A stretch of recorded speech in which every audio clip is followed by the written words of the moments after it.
दोस्तों, स्वागत है आपका आपके अपने यूट्यूब चैनल रोजगार प्लस एकेडमी पर। आज मैं सभी वनडे एग्ज़ाम के लिए चलाई जा रही सीरीज का प्रैक्टिस सेट नंबर 8 लेकर आया हूं। कृपया आप लोग वीडियो को अंत तक देखें और वीडियो अच्छी लगे तो वीडियो को लाइक करें और हमारे चैनल को सब्सक्राइब करना ना भूलें। चलिए शुरू करते हैं आज की क्लास। निम्नलिखित में से कौन सी गुप्तकालीन स्वर्ण मुद्रा है? ऑप्शन ए कौड़ी, ऑप्शन बी दीनार, ऑप्शन सी पर्ण या ऑप्शन डी निस्क। तो इसका सही आंसर क्या होगा? ऑप्शन नंबर बी दीनार। जो गुप्त काल की स्वर्ण मुद्रा थी वो कौन सी थी? दीनार थी। और गुप्त काल की चांदी की जो मुद्रा थी वो क्या कहलाती थी? रूपक कहलाती थी, रूपक। और बात कर लें जो कौड़ी है ऑप्शन नंबर ए में, ये क्या थी? ये दैनिक क्रय विक्रय के लिए यूज की जाती थी। चलिए देखते हैं नेक्स्ट। प्राचीन भारत में किस वंश का शासन काल स्वर्ण युग कहा जाता है? ऑप्शन ए मौर्य वंश, ऑप्शन बी गुप्त वंश, ऑप्शन सी सातवाहन वंश या ऑप्शन डी कुषाण वंश। तो देखिए, प्राचीन भारत का जो स्वर्ण युग कहा जाता था वो कौन सा वंश कहा जाता था? गुप्त वंश कहा जाता था। इसका सही आंसर क्या? ऑप्शन नंबर बी होगा। और सबसे प्राचीन वंश कौन सा है? तो वो मौर्य वंश है। इसे अच्छे से याद रखें। चलिए देखते हैं नेक्स्ट। लोकायत दर्शन किसको कहा जाता है? ऑप्शन ए जैनियों को, ऑप्शन बी बौद्ध को, ऑप्शन सी चारवाक को, ऑप्शन डी सांख्य को। तो इसका सही आंसर क्या होगा? ऑप्शन नंबर सी होगा। चारवाक को लोकायत दर्शन कहा जाता है। इसे अच्छे से याद रखें। चलिए देखते हैं नेक्स्ट। निम्नलिखित में से किसे ब्लैक पैगोडा के नाम से जाना जाता है? ऑप्शन नंबर ए सौर मंदिर, ऑप्शन बी खजुराहो का मंदिर, ऑप्शन सी कोणार्क का सूर्य मंदिर, ऑप्शन डी देवगढ़ का मंदिर। तो देखिए, जो ब्लैक पैगोडा है वो किसे कहा जाता है? कोणार्क का सूर्य मंदिर। इसका सही आंसर क्या होगा? ऑप्शन नंबर सी होगा। कहाँ पर स्थित है ये? उड़ीसा में स्थित है। इसे अच्छे से याद रखें। चलिए देखते हैं नेक्स्ट। निम्नलिखित में से किसे भारत का सादी कहा गया है? ऑप्शन ए अमीर खुसरो, ऑप्शन बी अमीर हसन, ऑप्शन सी चंद्रमान ब्राह्मण या ऑप्शन डी इनमें से कोई नहीं। तो इसका सही आंसर क्या होगा? ऑप्शन नंबर बी होगा, अमीर हसन। अमीर हसन को उनकी गज़लों के कारण इन्हें भारत का सादी कहा गया है। और बात कर लें अमीर खुसरो, तो अमीर खुसरो क्या कहा जाता है? तोता ए हिंद। अमीर खुसरो क्या कहा जाता है? तोता ए हिंद भी कहा जाता है। इसे अच्छे से याद रखें। चलिए देखते हैं नेक्स्ट। अकबर के दरबार में आने वाला प्रथम अंग्रेज व्यक्ति था? Option A Ralph Finch, option B sir Thomas Roe, option C John Hawkins या ऑप्शन डी पीटर मुंडी। तो इसका सही आंसर क्या होगा? Option number A Ralph Finch. जो रॉल्फ फिंच था वो अकबर के दरबार में आने वाला प्रथम अंग्रेज व्यक्ति था। और विलियम हॉकिंस जो है, विलियम हॉकिंस जहांगीर के दरबार में आने वाला प्रथम व्यक्ति था, जो कि 1608 ईस्वी में जहांगीर के दरबार में आया था। और इसी को ही जहांगीर ने इंग्लिश खां की उपाधि दी थी। और बात कर लें सर थॉमस रो जो था वो दूसरा अंग्रेज व्यक्ति था जो जहांगीर के दरबार में आया था। और इसकी भेंट जो थी वो जहांगीर से अजमेर में हुई थी। इन्हें भी, इन पॉइंट को भी अच्छे से याद रखें। चलिए देखते हैं नेक्स्ट। उपनिषदों का फारसी में अनुवाद किस मुगल सम्राट के शासनकाल में हुआ? Option A Shahjahan, option B Akbar, option C Jahangir या ऑप्शन डी औरंगजेब। तो इसका सही आंसर क्या होगा? Option number A Shahjahan. Shahjahan के शासनकाल में दारा शिकोह ने सिर्रे अकबर नामक शीर्षक से उपनिषदों का फारसी में अनुवाद किया। लैनपून एक प्रसिद्ध इतिहासकार थे। इन्होंने दारा शिकोह को लघु अकबर की संज्ञा दी। और शाहजहां ने दारा शिकोह को शाह बुलंद इकबाल की उपाधि से नवाजा था। और जो एक दारा शिकोह की प्रसिद्ध जो रचना थी वो कौन सी थी? नज्म उल बहरीन थी। नज्म उल बहरीन, ये दारा शिकोह की प्रसिद्ध रचना है। इसे अच्छे से याद रखें। चलिए देखते हैं नेक्स्ट। दिल्ली के लाल किले में मोती मस्जिद का निर्माण किसने करवाया था? ऑप्शन ए अकबर ने, ऑप्शन बी जहांगीर ने, ऑप्शन सी शाहजहां ने या ऑप्शन डी औरंगजेब ने। तो देखिए, इसका सही आंसर क्या होगा? ऑप्शन नंबर डी होगा, औरंगजेब ने। जो दिल्ली का लाल किला है उसका निर्माण तो शाहजहां ने करवाया था। शाहजहां ने लाल किले के बाहर प्रसिद्ध जामा मस्जिद का निर्माण कराया था, लेकिन उसके अंदर किसी भी मस्जिद का निर्माण नहीं कराया था। इसलिए औरंगजेब ने उसके अंदर, लाल किले के अंदर मोती मस्जिद का निर्माण कराया था। अगर बात कर लें आगरा की मोती मस्जिद किसने बनवाई, तो उसका सही आंसर आएगा शाहजहां। लेकिन अगर दिल्ली की मोती मस्जिद की बात की जाएगी तो उसका सही आंसर क्या होगा? औरंगजेब। इसे अच्छे से याद रखें। दसवंत और बसावन प्रसिद्ध चित्रकार मुगल सम्राट के दरबारी थे। Option A Humayun, option B Akbar, option C Aurangzeb या ऑप्शन डी जहांगीर। तो इसका सही आंसर क्या होगा? ऑप्शन नंबर बी होगा, अकबर। जो दसवंत और बसावन थे वो अकबर के दरबार के प्रसिद्ध चित्रकार थे। दशवंत जो था वो अकबर के दरबार का अग्रणी चित्रकार था। कौन था? अग्रणी चित्रकार। और दशवंत ने बाद में मानसिक तनाव के कारण क्या कर ली थी? आत्महत्या कर ली थी। चलिए देखते हैं नेक्स्ट। आदि ग्रंथ अथवा गुरु ग्रंथ साहिब का संकलन निम्नलिखित में से किसने किया था? ऑप्शन ए Guru Nanak Dev, option B Guru Tegh Bahadur, option C गुरु गोविंद सिंह या ऑप्शन डी गुरु अर्जुन देव। तो देखिए इसका सही आंसर क्या होगा? ऑप्शन नंबर डी होगा, गुरु अर्जुन देव। जो सिखों के 5वें गुरु थे, इन्होंने ही आदि ग्रंथ अथवा गुरु ग्रंथ साहिब संकलन किया था। और बाकी अन्य ऑप्शन देखते हैं। गुरु नानक देव जो थे वो सिखों के प्रथम गुरु थे, इन्होंने ही सिख धर्म की स्थापना की। इनके जो दूसरे नंबर के गुरु थे, इनके शिष्य जो थे वो अंगद। कौन थे? अंगद। इन्होंने ही गुरुमुखी लिपि का आविष्कार किया। और गुरु तेग बहादुर जो थे वो 9वें गुरु थे, सिखों के 9वें गुरु थे। इनको औरंगजेब ने मृत्युदंड दिया था। और गुरु गोविंद सिंह जो थे वो सिखों के अंतिम गुरु थे, यानी कि 10वें नंबर के गुरु थे। इन्होंने ही क्या किया था? खालसा पंथ की स्थापना की थी। किसने? गुरु गोविंद सिंह ने। और गुरु अर्जुन देव को जहांगीर ने मृत्युदंड दिया था। देखिए, गुरु तेग बहादुर को औरंगजेब ने मृत्युदंड दिया था और गुरु अर्जुन देव को जहांगीर ने मृत्युदंड दिया था। इन्हें अच्छे से याद रखें। चलिए देखते हैं नेक्स्ट। मोपला आंदोलन 1921 में कहाँ हुआ था? ऑप्शन ए मालाबार क्षेत्र में, ऑप्शन बी कोरोमंडल क्षेत्र में, ऑप्शन सी तेलंगाना में या ऑप्शन डी इनमें से कोई नहीं। तो देखिए इसका सही आंसर क्या होगा? ऑप्शन नंबर ए होगा, मालाबार क्षेत्र में। यह केरल के आसपास का क्षेत्र है वो मालाबार क्षेत्र कहलाता है। यहाँ पर ही 1921 में क्या हुआ था? मोपला का विद्रोह हुआ था। इसे अच्छे से याद रखें। चलिए देखते हैं नेक्स्ट। वाराणसी में प्रथम संस्कृत विश्वविद्यालय की स्थापना किसने की? ऑप्शन ए जोनाथन डंकन ने, ऑप्शन बी वारेन हास्टिंग ने, option C sir William Jones ने या ऑप्शन डी इनमें से कोई नहीं। तो देखिए इसका सही आंसर क्या होगा? ऑप्शन नंबर ए होगा, जोनाथन डंकन ने वाराणसी में संस्कृत महाविद्यालय की स्थापना की थी। इस विद्यालय की स्थापना जो थी वो 1791 ईस्वी में की गई थी। और बात करें सर विलियम जॉन्स ने, तो सर विलियम जॉन्स ने क्या किया था? एशियाटिक सोसाइटी ऑफ बंगाल की स्थापना 1784 ईस्वी में की थी। दोनों ही महत्वपूर्ण क्वेश्चन इन्हें अच्छे से याद रखें। सर विलियम जॉन्स ने क्या किया था? एशियाटिक सोसाइटी ऑफ बंगाल की स्थापना 1784 ईस्वी में की थी। और जोनाथन डंकन ने वाराणसी में प्रथम संस्कृत महाविद्यालय की स्थापना 1751 ईस्वी में की थी। इन्हें दोनों को याद रखें। चलिए देखते हैं नेक्स्ट। निम्नलिखित में से कौन सा सही सुमेलित नहीं है? देखिए, एक तरफ समाचार पत्र दे रखे हैं, दूसरी तरफ प्रकाशक दे रखे हैं। लीडर मदन मोहन मालवीय दे रखे हैं, बॉम्बे क्रॉनिकल फिरोज शाह मेहता, और इंडिपेंडेंट जवाहरलाल नेहरू और जस्टिस टी.एम. नायर। तो देखिए इसमें क्या है, जो लीडर है वो मदन मोहन मालवीय का था, ये बिल्कुल सही है। बॉम्बे क्रॉनिकल फिरोज शाह मेहता का था, ये बिल्कुल सही है। इंडिपेंडेंट जवाहरलाल नेहरू का ये सही नहीं है। किसका था? मोतीलाल नेहरू का था। इन्हें अच्छे से याद रखें। इंडिपेंडेंट किसका था? मोतीलाल नेहरू का। और जस्टिस टी.एम. नायर का सही था। इसका सही आंसर क्या होगा? ऑप्शन नंबर डी, यानी कि ये सही सम्मिलित, सॉरी ऑप्शन नंबर सी होगा, ये सही सम्मिलित नहीं है। इंडिपेंडेंट किसका था? मोतीलाल नेहरू का। चलिए देखते हैं नेक्स्ट। बहुजन समाज के संस्थापक कौन थे? Option A Gopal Krishna Gokhale, option B Mukundrao Patil, option C Keshav Chandra Sen या ऑप्शन डी देवेंद्रनाथ टैगोर। तो इसका सही आंसर क्या होगा? ऑप्शन नंबर बी होगा, मुकुंदराव पाटिल। मुकुंदराव पाटिल ने 1910 में ज्योतिबा फूले के विचारों से प्रेरित होकर ब्राह्मण विरोधी संस्था की स्थापना की थी। इसका क्या नाम था? बहुजन समाज।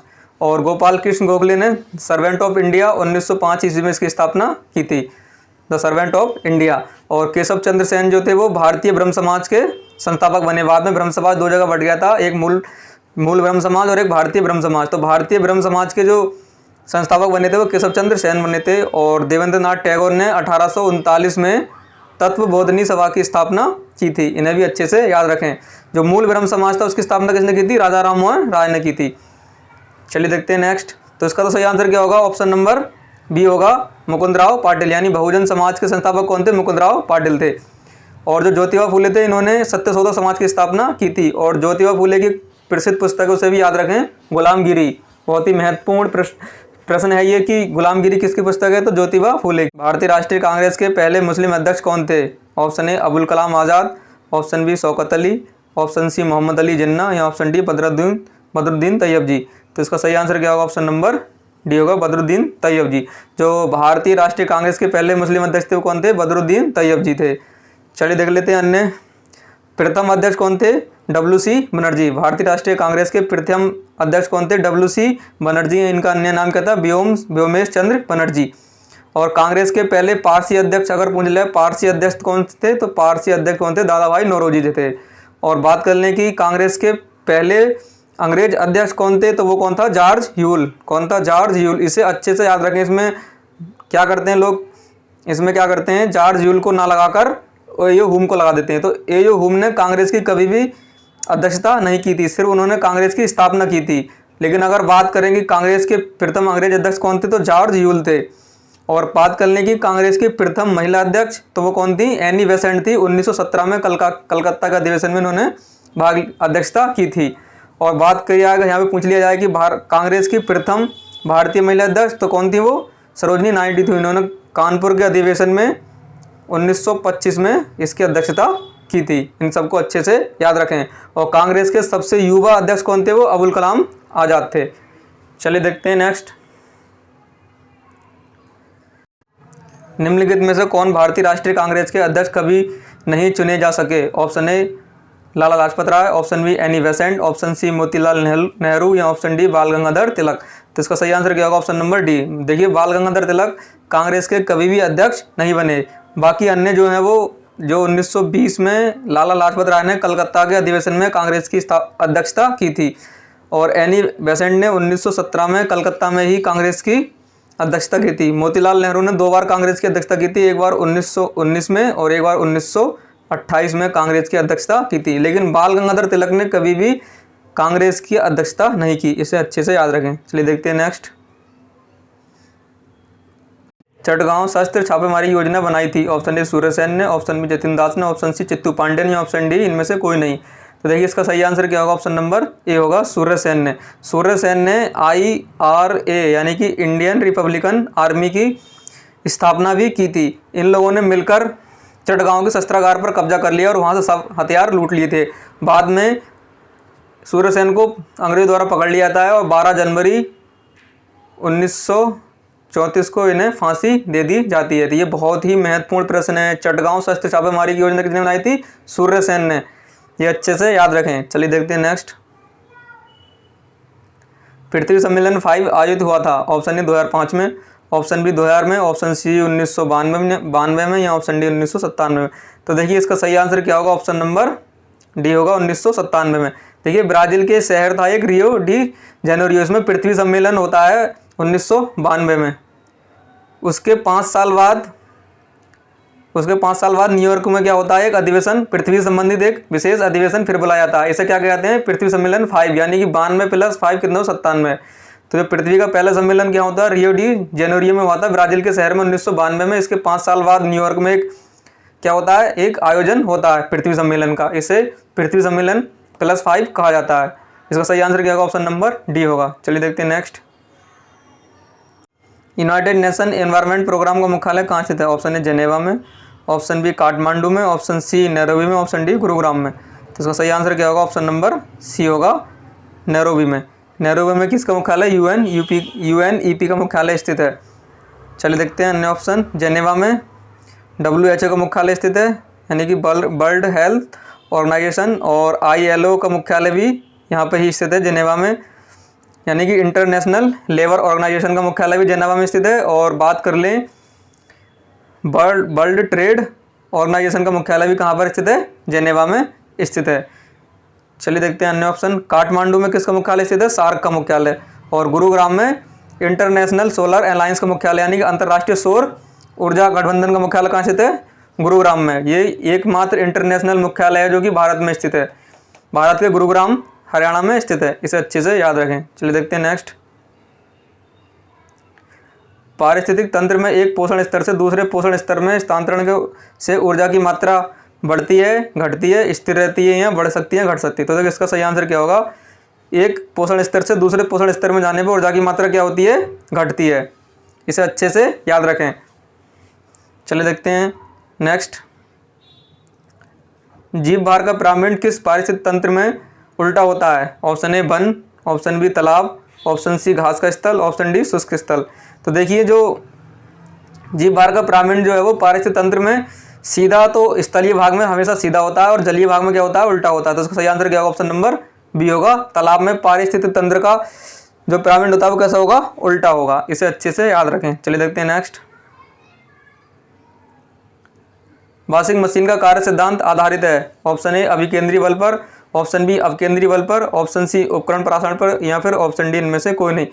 तो देखिए, जब कोई कण वृत्ताकार पथ पर गति करता है तो उसके केंद्र की ओर बल कार्य करता है, तो उसको क्या कहते हैं? अभिकेंद्र बल कहते हैं। और केंद्र से बाहर की ओर कण पर भी एक बल कार्य करता है, इसे क्या कहते हैं? अपकेंद्रीय बल कहते हैं। ये एक छद्म बल होता है, ये वास्तव में नहीं होता, लेकिन ये इसका सिर्फ आभास होता है, इसे आभासी बल कहते हैं।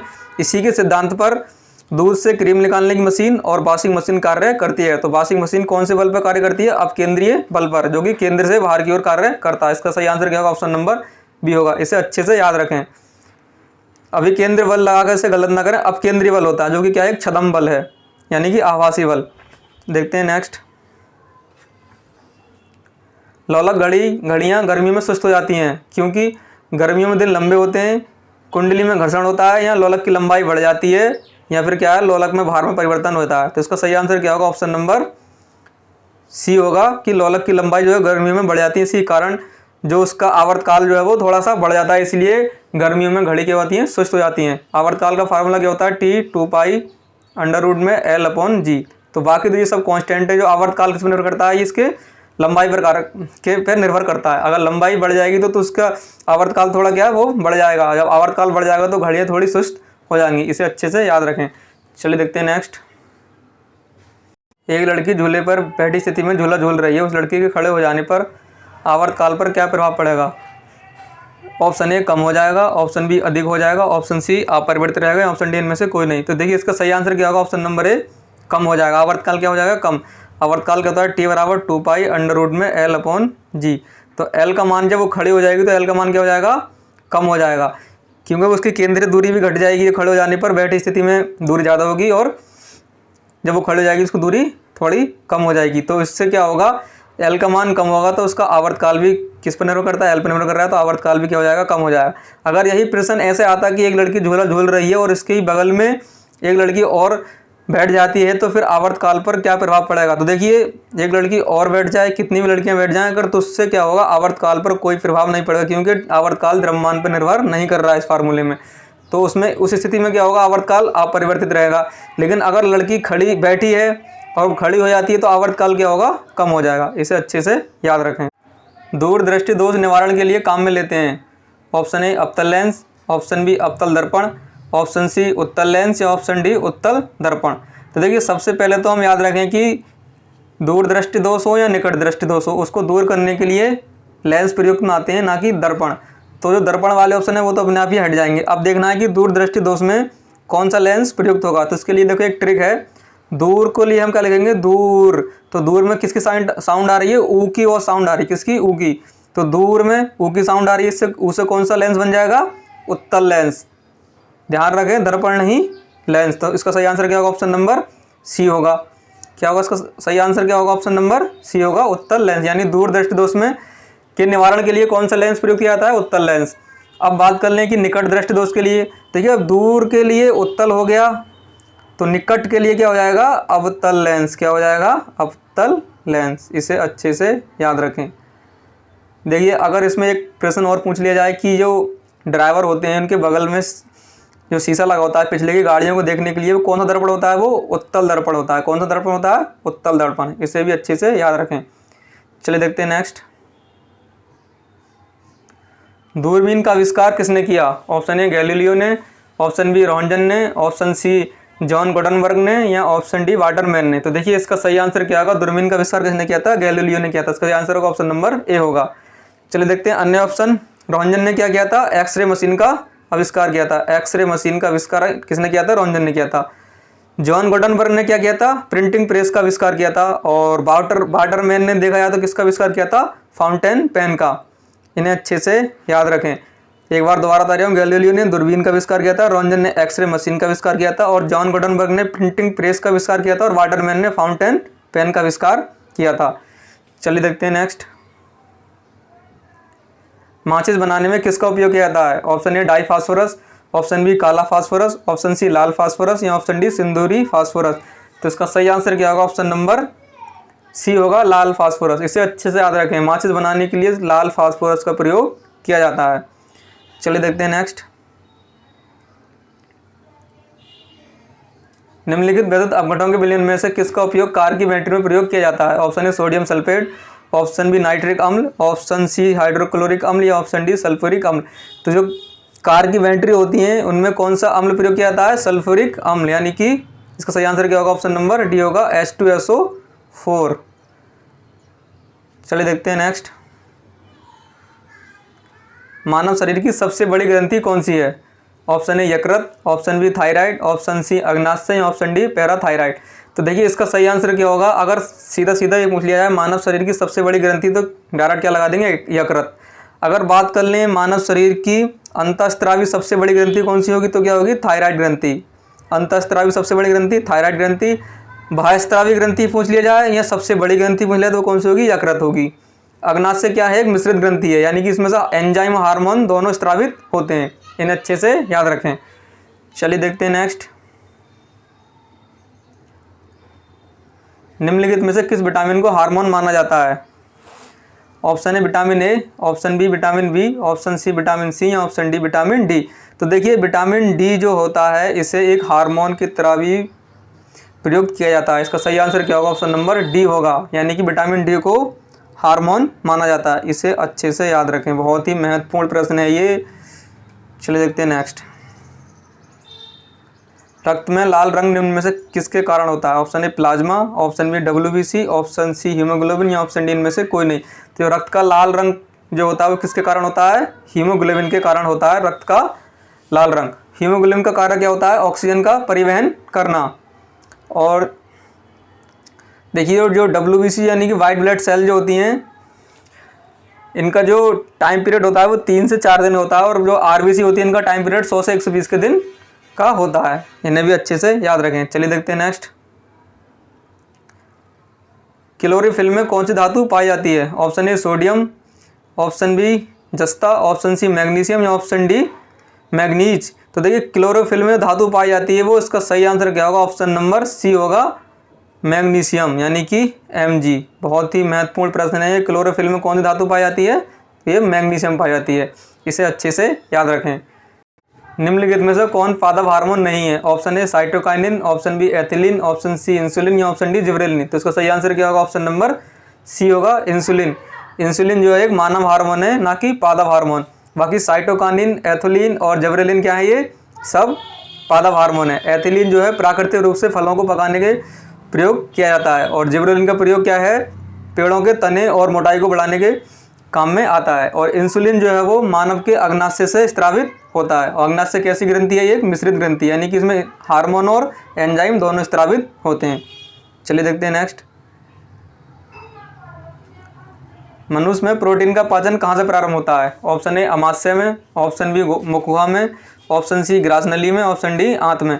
तो देखिए मनुष्य में प्रोटीन का पाचन अच्छे से याद रखें। इसका सही आंसर क्या होगा? ऑप्शन नंबर ए होगा, अमाशय से शुरू होता है। अगर बात करें भोजन का पाचन तो वो मुख से शुरू हो जाता है, प्रोटीन का पाचन अमाशय में शुरू होता है। अमाशय में इसका कम से कम 70% पाचन हो जाता है प्रोटीन का। इसमें कौन कौन से एंजाइम होते हैं? इसमें अमाशय में पेप्सिन और रेनिन एंजाइम जो है वो प्रोटीन को पचाते हैं। इसके बाद जो 30% इसका प्रोटीन का पाचन होता है वो कहाँ होता है? छोटी आंत में होता है। छोटी आंत में प्रोटीन का पाचन को 30% होता है। कौन करता है इसका? Trypsin enzyme. कौन सा एंजाइम होता है छोटी आंत में? Trypsin enzyme. इसे अच्छे से याद करें। अगर बात कर लें कि भोजन का पाचन कहाँ शुरू होता है तो मुख से शुरू हो जाता है, और प्रोटीन का पाचन अमाशय में शुरू होता है। इसे अच्छे से याद रखें। चलिए देखते हैं नेक्स्ट।